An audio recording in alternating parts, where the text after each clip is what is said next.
networking is the most important thing to do, not only for startups, but just generally in life. If you start something, I see a lot of young people in the audience. If you start something, it's good that you have people where you can ask questions to.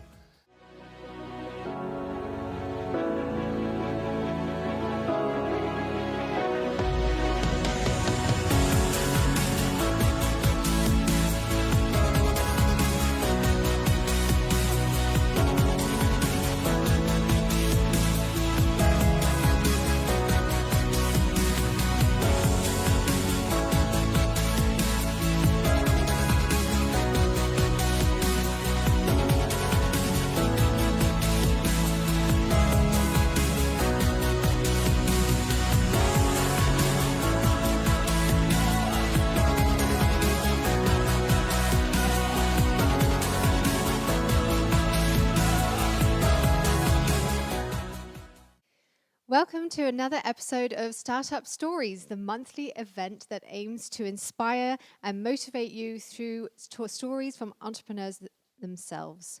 We chat with them about their journey, challenges, and experiences. My name is Rachel, and I'm the host of StartUP Stories. Today, we're back in Leuven in Studio Start in the Naamse on a glorious summer day. We are very hot and sweaty in here. We're joined by a live audience from whom we'll be taking questions at the end, and for those following online, add your questions in the chat and we'll address them at the end. I'm joined today by three different speakers. I'm joined by Marie Logé. She's founder of Better. Better provides a platform for non-profits to raise funds for and for individuals to discover how to help the causes that they care about. Marie also previously founded Imagine Belgium, the first VR flight simulator that allows tourists to discover Belgium by flying virtually over it, and Cocoon Brussels, a glamping experience in the center of Brussels. Marie's achievements have not gone unnoticed. She was named one of Belgium's 40 under 40, a prestigious one-year accelerated leadership and impact journey in Belgium, recognizing her as a young leader who is making a significant impact in her industry. Welcome, Marie.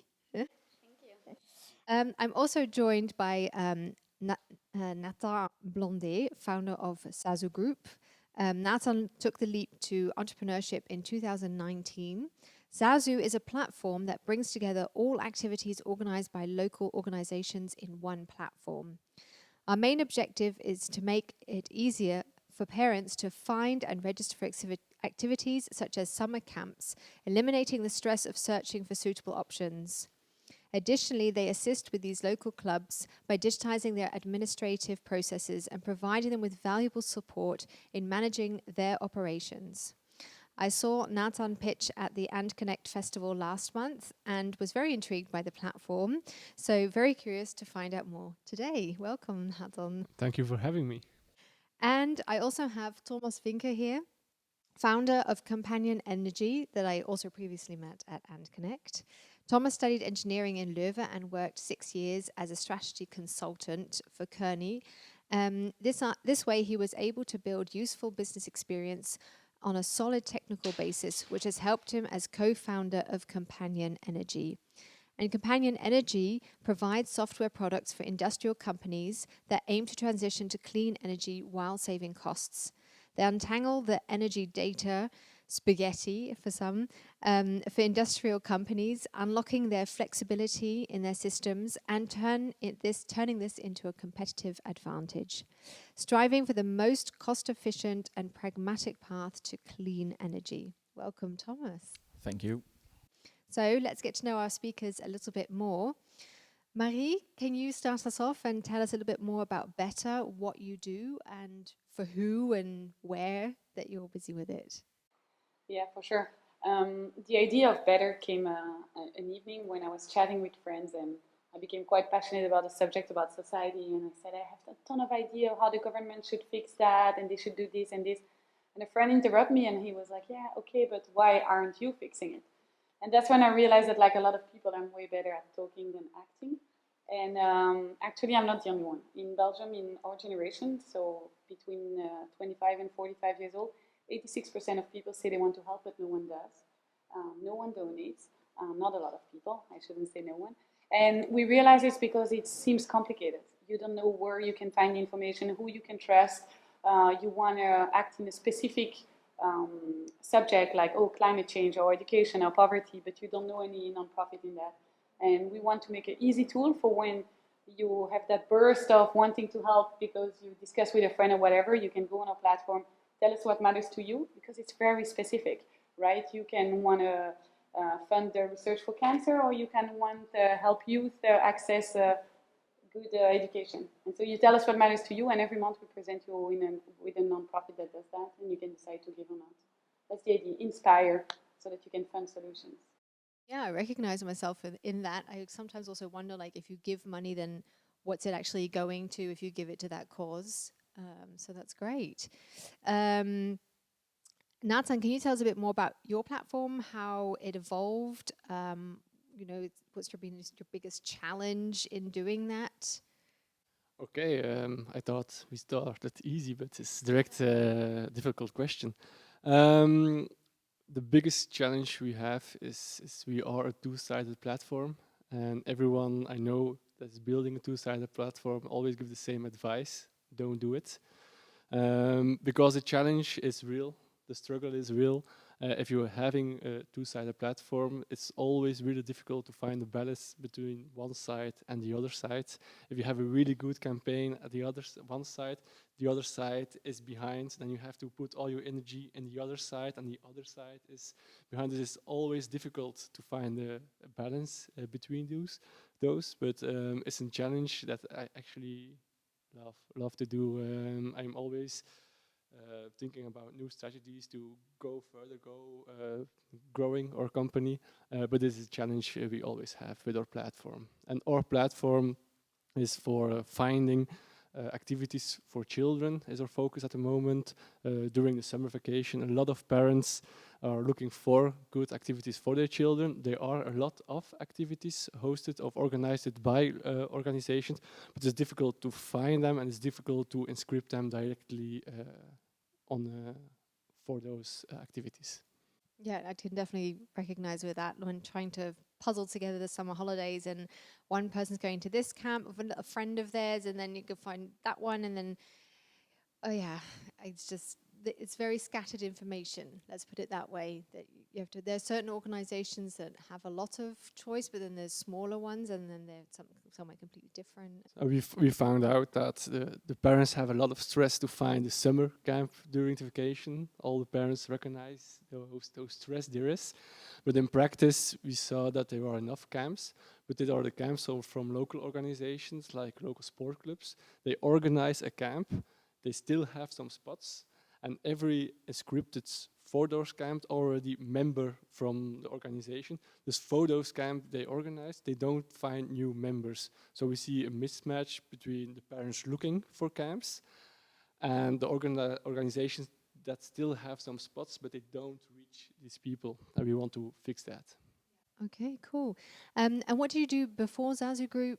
And more importantly, what kind of experience has that given you that you can use or that you've found useful, let's put it that way, for Zazougroup? Okay, before I was a founder of Zazougroup, I was the founder of Video Van Toe. That's a video production house where I was main focused on marketing. So I put all the knowledge about marketing I had in this company. Okay, useful, super. But then, so that's mostly Belgian focused Zazougroup, I assume, or is it?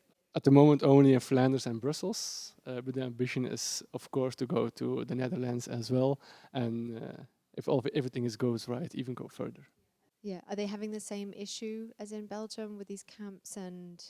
The issues are somehow the same. In the Netherlands, it's a little bit different. We still have to do the research for it, but we see that the biggest market for us is Germany. Oh, right. Are they also having these kind of festival-esque things where the parents are going online at 10 a.m. and trying to get into their camp and? The way they organize these local sport clubs organize these camps is the most same as we do. Yeah, Okay, cool. And Maria, I forgot to ask the where are you focused on with Better actually? What kind of region? We all over Belgium. Okay, Belgium nationwide. Nice. Okay.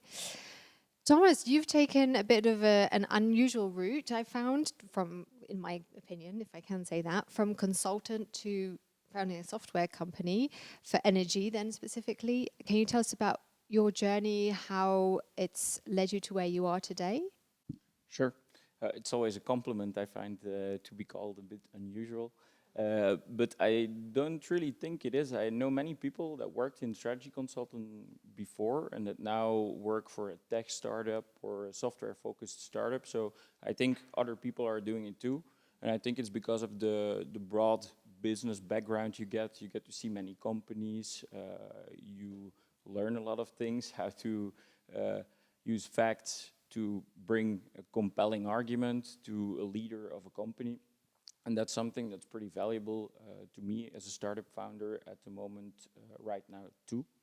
I've always been a bit of a nerd that likes science and technology and loves solving complicated problems or complex problems in a creative way and meeting lots of people at the same time. And I think that's something that in my studies as an engineer I got, in my work as a strategy consultant I got, and definitely now as a startup founder is something I get to do every day. So I'm very happy with the choice I made and the unusual, for some, journey or route I've taken to that point. And where did the idea for Companion.energy come from?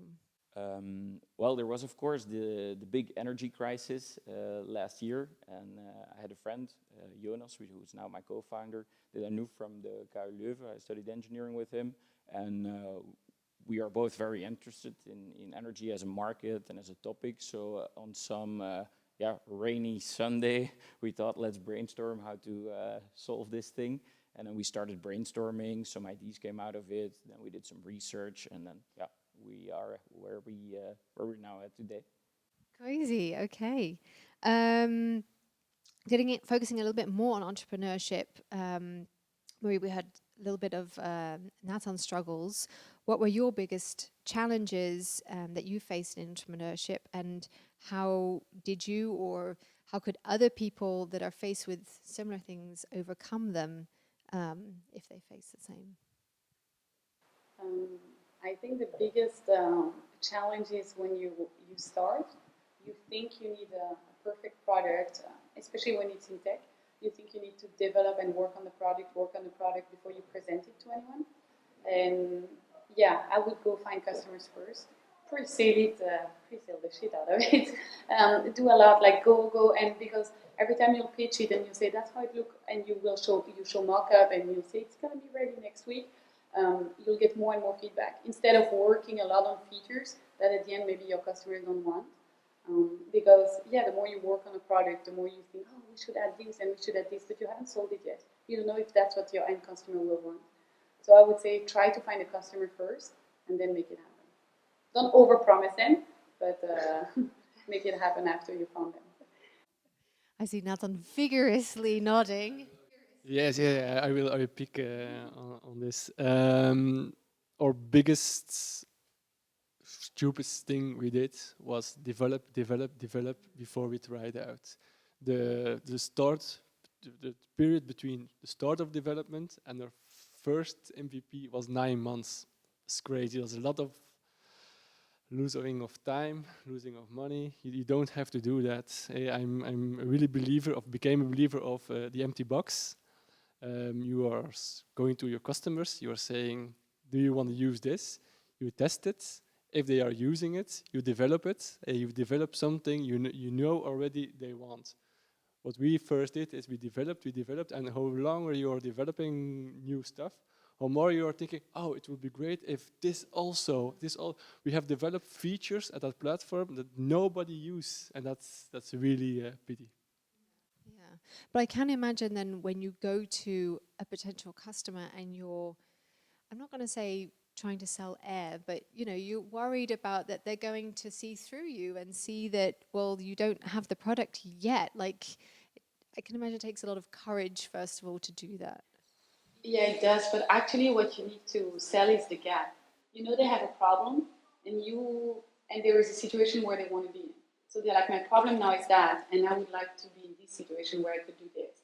And you are like, okay, my product will make the bridge between that. I'll bridge that gap. And I'm not there yet, but I'll get there. And this is how I think I'll fix it. And if they're like, oh yeah, that will solve my problem, it's great. Then they are willing to wait. They are willing to say, okay, come back when it works. They might even like pre-buy it, like, you can do a pre-sale. But they might also tell you, but that's not bridging it at all. Like, you didn't understand my problem. And then you might be like, oh, like I projected what the problem was. Like, it will tell you a lot. If you're honest, like don't overpromise, but make sure you understand their problem. I think really important thing you say is the first thing you have to know if you start a startup is define the problem you are solving. You really have to know this is the problem people have and we want to solve that. And if then you go to those people, you have to know who these people are with that problem. If you then go to these people, you are trying to solve your problem. Maybe it costs a little bit time, but we are trying to solve it. We did now a campaign. We did a campaign. We sent it. It was a conversion of 32% who was visiting our website, where we're saying, we know you're searching for activities this summer vacation. It is possible there aren't any activities on this platform yet, but when they are, we will send you an email. We will build it for you. We had a conversion of 32%. It's one of the 3 people who were visiting our website was saying, okay, this we want to do this. We want to script for that. Just knowing the problem you are solving is really important. And I think it's something that you should regularly check with different customer segments too. We very often reach out to people to just interview them about how they cope with energy in their industrial company and what their challenges are. Also to people without or beyond their direct target segment, just to stay on top of what the market thinks and how they are coping with the issues. And they're willing to talk to you? Yeah, but it's never a sales pitch. It's really out of a personal but also business interest to really get to know their problem. And sometimes it happened that we could connect to people with a similar problem to each other, and that it was also valuable to them.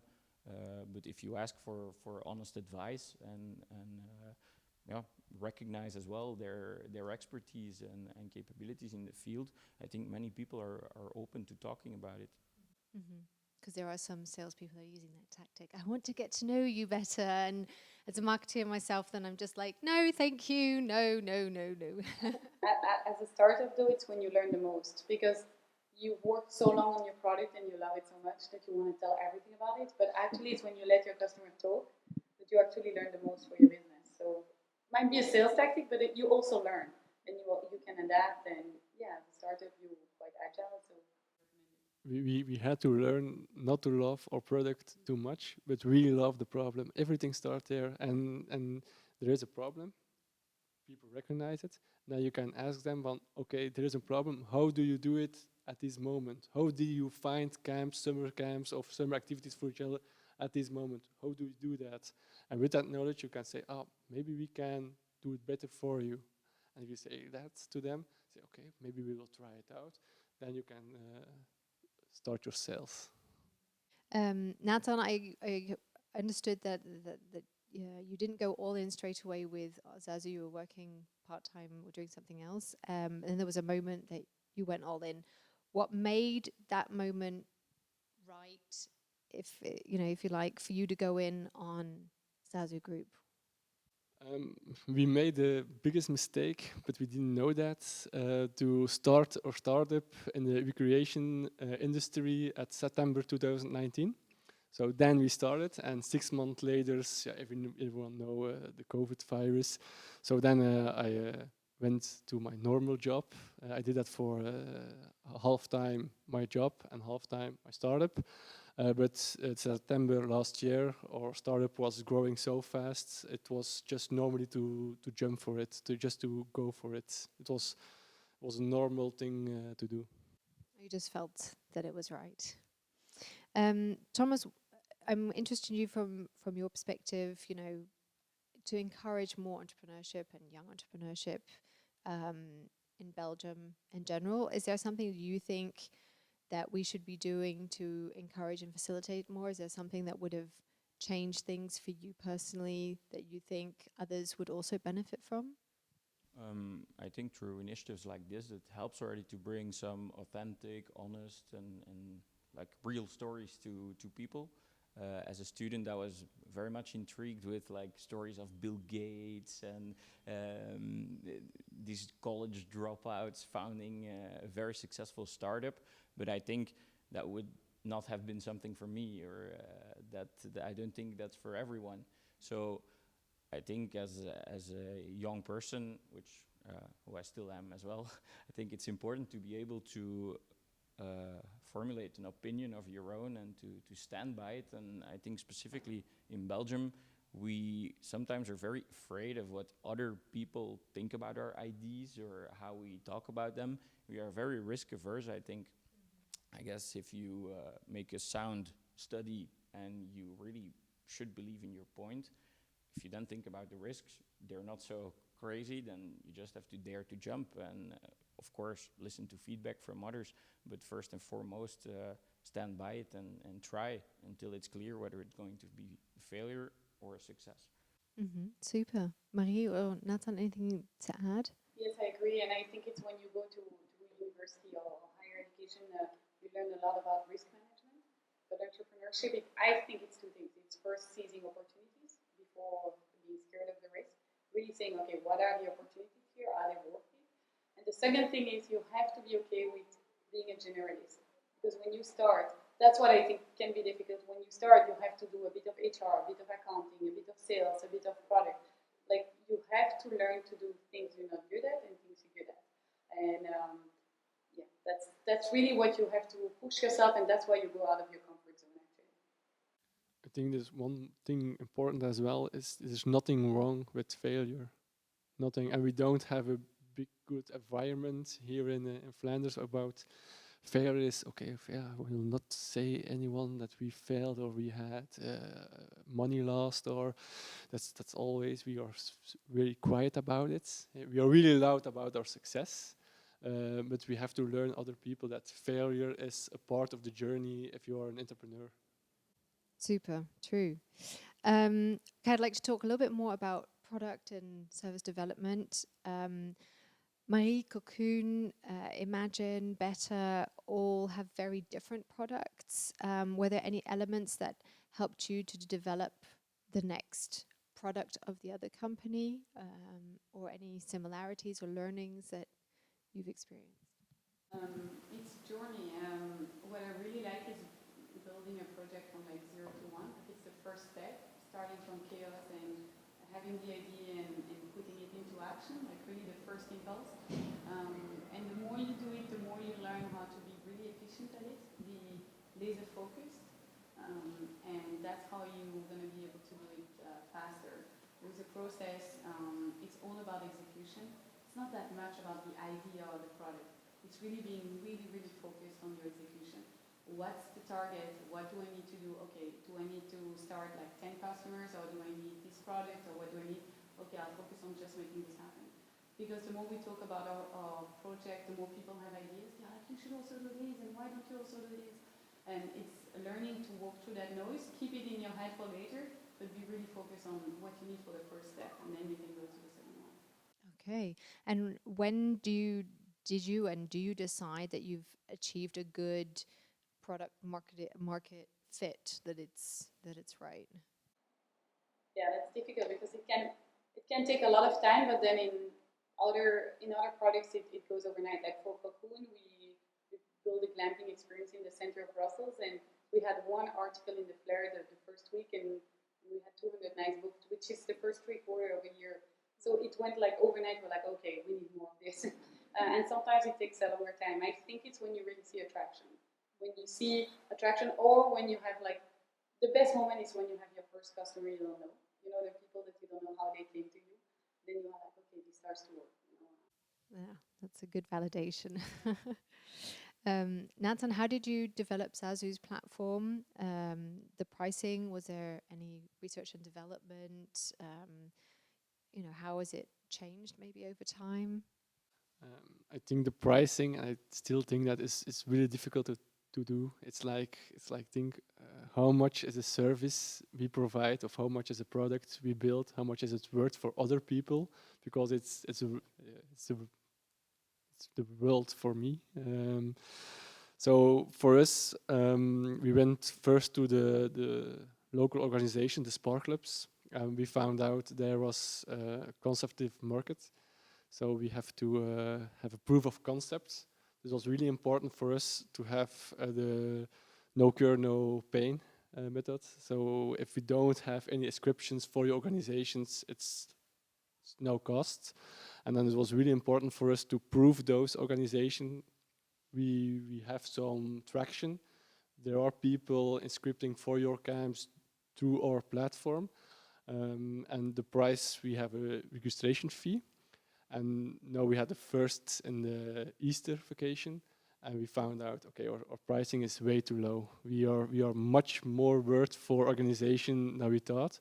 So now it's next step is finding the right spots. We can go a little bit up. We don't want to go up too much. But first for us was really important, no cure, no pain to the organizations. If we started with you have to pay 20 euros every month, we would have 0 organizations. And now we have more than 1,000 organizations using us. Wow, that's great news. Thomas, from talking to others, I understand that software development is not easy when trying to find the right people, looking for where to develop it, doing it abroad or in-house. How did you do it? Would you do it the same way again? Well, it's indeed a very tough make versus buy decision. Do you do it in-house or you find some other party to do it? I think it depends on the criticality of the topic or of, for instance, how critical is your platform for your business or our software product to ours. We believe for us it's very core to what we aim to be as a company. So we decided to start off with own development and doing it ourselves. We have a basis in programming, so we can do that. But we don't have a basis in developing scalable B2B products. So we stayed really close to our first customers, understand their issue, what sort of the minimal product is required to solve that issue. And that we developed ourselves, and we landed some first successes with that. Now we just rebranded. We tried to do a bit more growth initiatives, and now we are looking to strengthen our software development capability with an in-house developer or another co-founder who will be interested and has the experience really in developing a scalable B2B product. Great. Is that a call out for any listeners that? Yes, if anybody is listening and fits that bill, please reach out, of course. Great. And the energy software market, I can imagine, is quite competitive since the crisis. That lots of people have ideas. How did you define, okay, what's going to make us unique? What is going to be our competitive edge?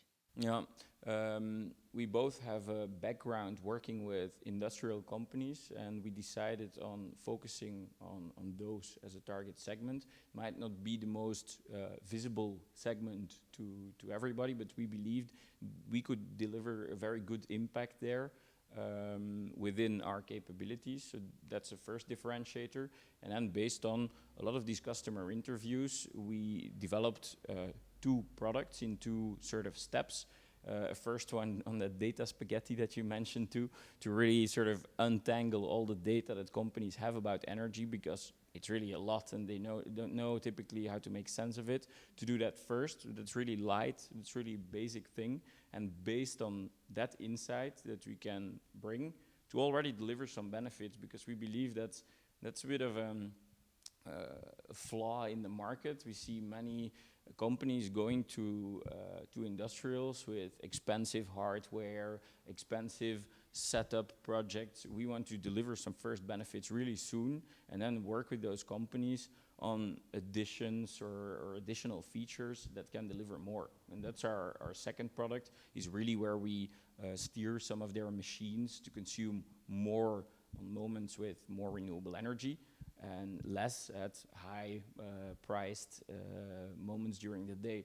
So we believe that this industrial focus and this two-step approach with our two products, it really works.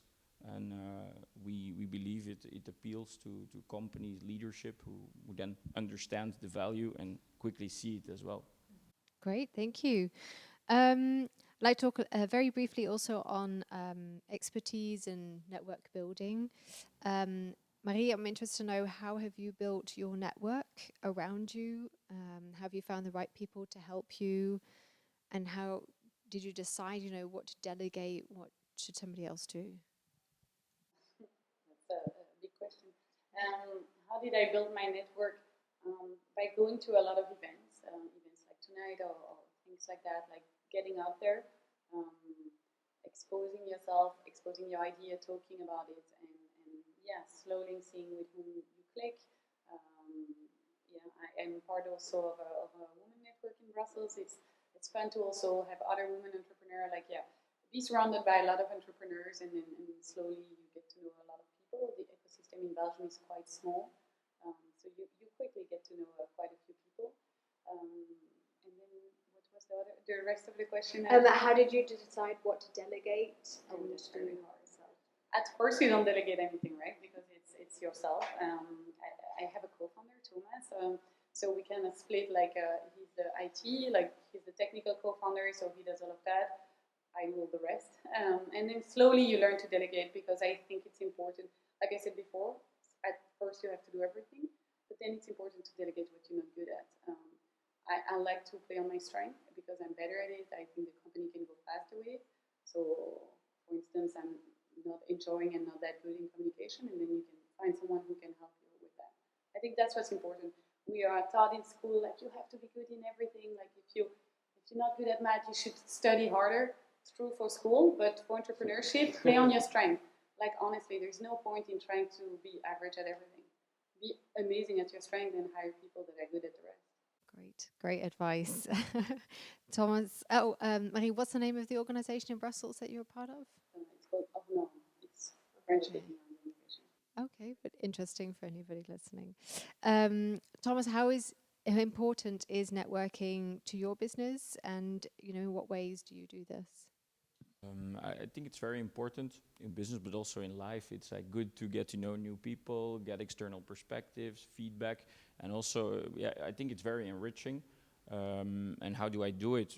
Events, indeed, but also just not being afraid to start talking to people about what you like to do and what your passions are. And yeah, I do it always without a clear upfront expectation or something, but it's something that has been proven on the long term, always fruitful in some shape or form. So I do it a bit unstructured maybe, or a bit more ad hoc, but it works for me, and I think it's very fun. Cool. Nathan, what extra expertise did you develop or pay for through consultants or people working for you? Like, what expertises did you say, like, hey, we don't have that, or we need that? Okay, I will first go on the networking. Sorry for that. Because Thomas says something really right, and I want to sharpen it. Networking is the most important thing to do, not only for startups, but just in general in life. If you start something, I see a lot of young people in the audience. If you start something, it's good that you have people where you can ask questions to.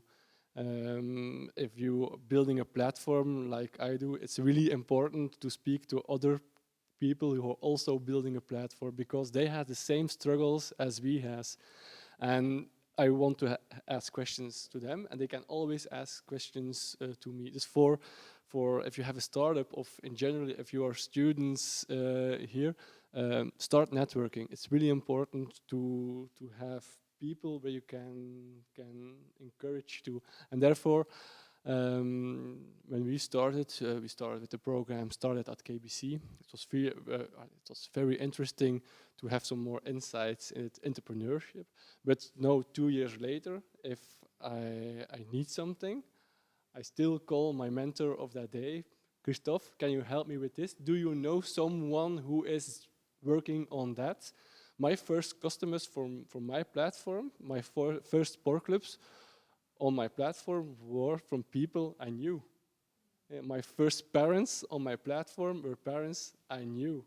My first investor will be someone I knew. They are saying if you're searching for money, friends, fools, and family is your first investment round. So networking is very important, and you can get a lot of expertise out of that network. Next to start at KBC, I also member of a netwerk ondernemen. I have their personal mentor. Also him, I call when I have a question, and is going to events, speaking with people, knowing what other people are doing, and then they can, okay, we have problem with SEO. Okay, I know this company because I spoke with the founder of that company. They are really good in SEO. Which company do you work together with for your SEO? So we work with the same company. So there we get all our expertise out of our network. And what you said is I do the things I love and what I'm good at by myself, and the things I'm not good is for other people. That's great advice. Thank you. I think it's a great moment also to round off the discussion that we're having here and then open up the for the questions for the audience, either online or live. So on people online, feel free to pop the questions in the chat and then somebody here will pass them through. Anybody here live that has a question? Yes, in the back. So the question was for people following online.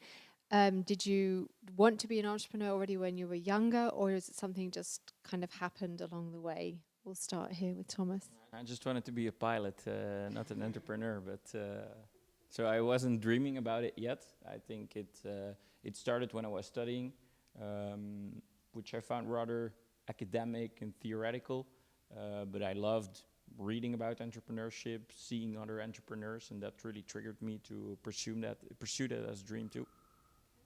Okay. Yeah, I wanted to be a math teacher, so. Wow. I am a math teacher. Maybe it will happen one day.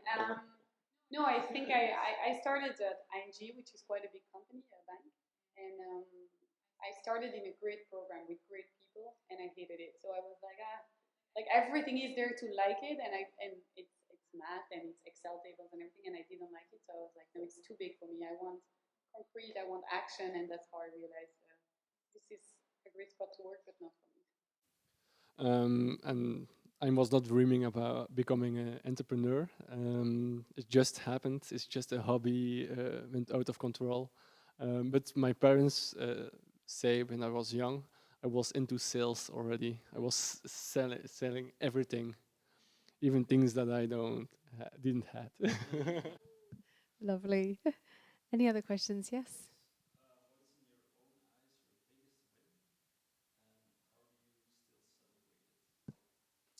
So the question is, in your eyes, what is your biggest win, and on your journey, and how do you, still celebrate it or use that? Let's say.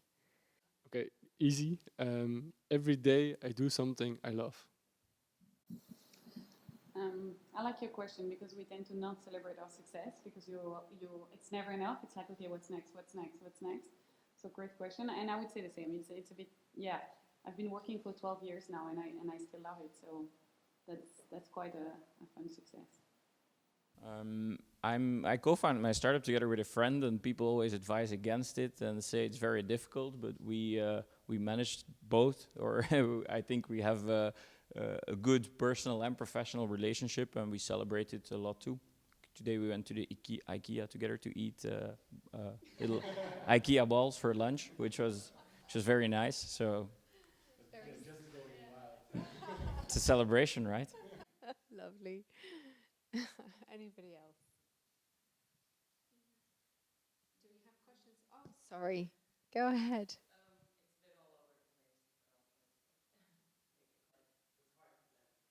Yeah.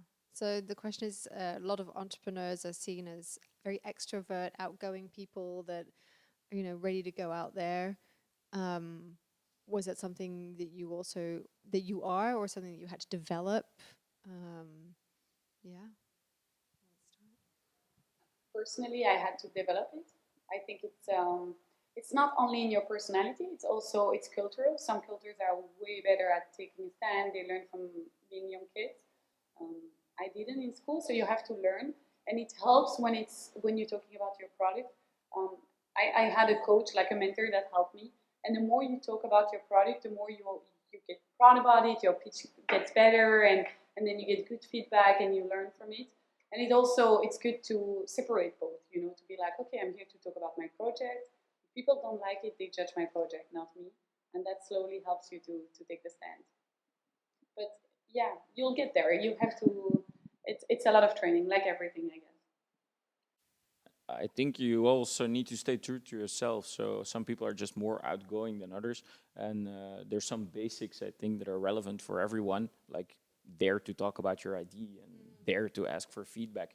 That's really important. But if you're a bit more shy type of person, I think that's perfectly fine. And I think many startup founders are introverts, and they are successful in doing their thing. So I think there's some stuff to learn, but you don't have to change your full personality or something or thing that's required. You could work with somebody who is more extrovert to help you balance that out. Yes, my co-founder will really hate this, and I like this. So Thank you. Can we see the questions online, or can somebody feed them? No? Okay, perfect. Then I'm going to round off the chat. Thank you to everyone that joined live online. Our speakers, thank you very much for joining us today. Thank you, Studio Start, for this location. We are organizing the next edition of Startup Social Club on the 7th of July. It's an after-work networking party. You just learn how important networking is. And it aims to bring together startup founders, young entrepreneurs, and together with potential investors to create valuable new partnerships. It's a fun night with games, drinks, snacks, and live DJs. Sign up through our brand new website or Eventbrite to get your ticket. We'll be back in September for another episode of Startup Stories. Have a great day. Thank you.